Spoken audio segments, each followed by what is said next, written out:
God says to Abraham, leave your father and your mother from this fertile and economic hub of Saudi Arabia. God says, to a place I will show you. Now, say with me, fighting for my prophecy. Now, understand this. So God speaks to Abraham. Okay, leave your father, your mother to a place I'll show you. There, I will make your name great. Now, let me just take you through into the Middle East for you to understand. I'm not good in drawing maps and all these type of things. So, now, this is Iran. Okay? This is Iran. And this is Pakistan. And this is what is known as Iraq. And we have Saudi Arabia here. It goes this way. Then we have this part. Then we have Israel. Are you understanding? Now, this is an ocean. It starts from here. It's known as the Strait of Hormuz. The one that you are hearing all this battle, that Iran has shut this. You're hearing that, right? Then here we have got Oman. Then you have got Dubai is here. Now, so this is Dubai. When you are in Dubai, when you see this ocean here, it's a very thin thing. It's about like 48 kilometers. The other side is Iran. Why am I teaching you? Now, this is Saudi Arabia. Now, this is why this place has got so much oil. So Iran here, they've got oil. Iraq, they've got oil. Saudi Arabia, oil. Oman, all these countries that are here. Dubai, they've got oil. And you go in like that. And this is Pakistan. So this sea here goes like this, and then there's a huge sea going there. Here there's a small island here. Here, there's a small island of Iran. Now let's look at this story. In those days when people, so this Iran here was known as Persia. This is where there was Queen Esther. Iraq used to be called Babylon. This is where there was Nebuchadnezzar. This is where there was Daniel.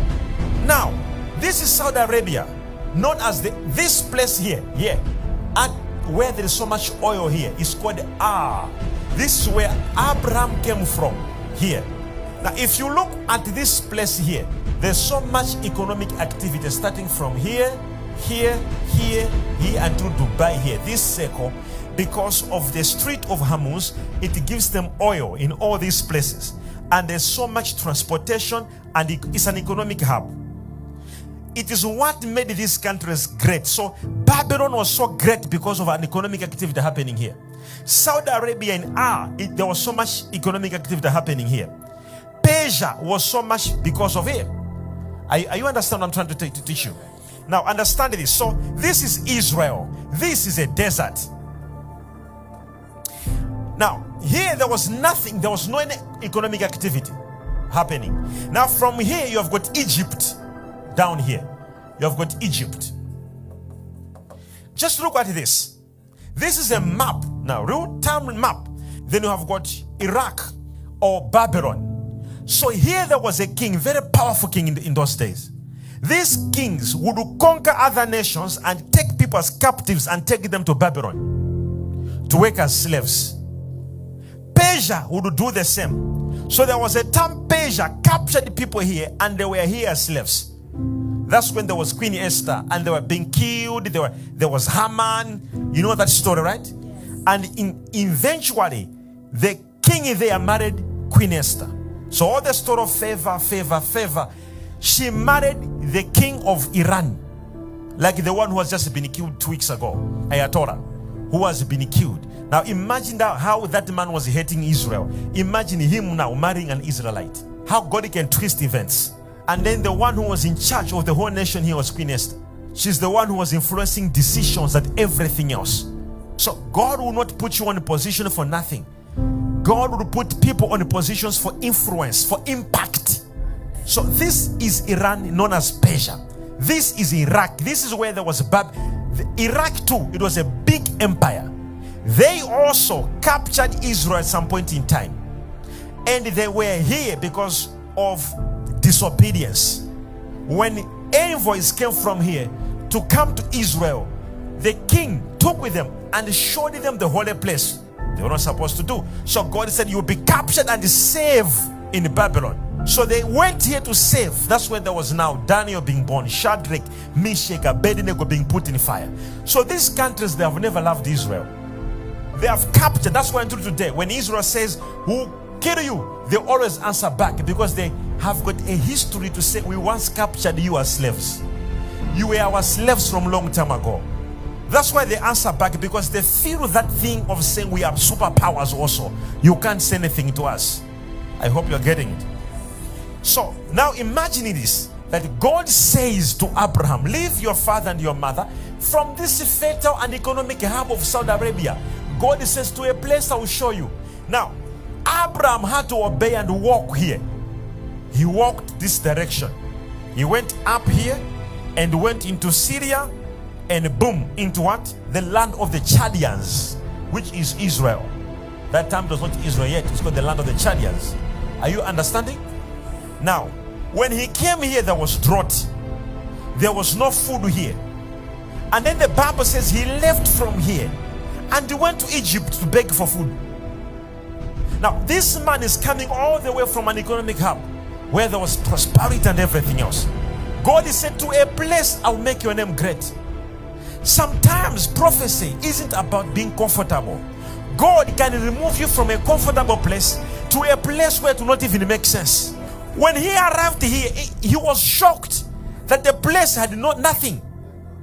He had to lie to say, my wife, you should say you are my sister. So he go to Egypt and beg for food. Yet he had left a place of plenty.